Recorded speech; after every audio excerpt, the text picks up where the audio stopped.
Hey guys, welcome to another dip buy video where I give 3 stocks that are dipping down and coming close to very solid buying zones so you can get the best price with low risk and high reward and make the most of your money and make solid trades. So let's get started. Number 1 in my list is ROKU, ticker ROKU. Has been free falling since it last touched 500. And now it's coming back down to the same area where it had a massive breakout around 170 to 180. And then it just went straight up. So that breakout area is going to be my demand zone, and I'll be looking to scoop some shares if it comes down there, which I think it will eventually. Stop loss will be around 150 area. There's a 90% chance the stock is going to bounce hard, but anything could happen, so always be prepared.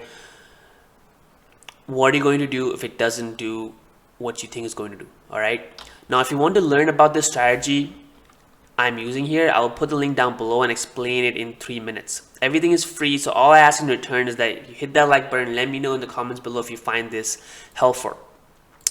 So let's get to the next one.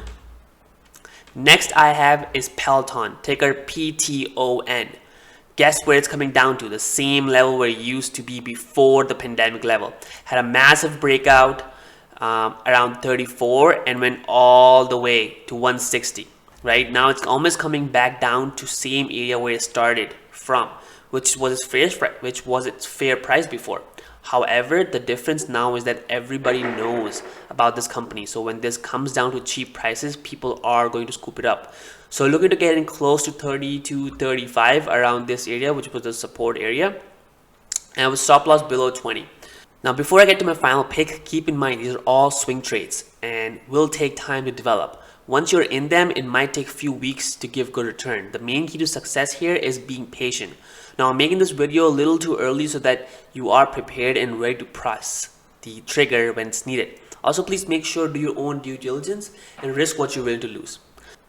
Let's get to the next pick. So the next one, which is the final one, is I have Zillow, ticker Z. Recently took a hit and has been free falling because they closed down one of their businesses, and that has caused an overselling, and now it's coming back down to the demand zone around 50 where it broke out last year and had a massive run, right? But now it's coming back down to the same area and there's a high chance of a bounce from there. So looking for a dip back around 45 to 50, and we'll give some room for a stop loss below 35. So looking to buy around this area, okay, which is the same area where we had this massive breakout, and that's what I'm going to be looking to buy. And that's it about, guys. Make sure you like and subscribe, and I'll see you guys in a later video. Take care. Bye.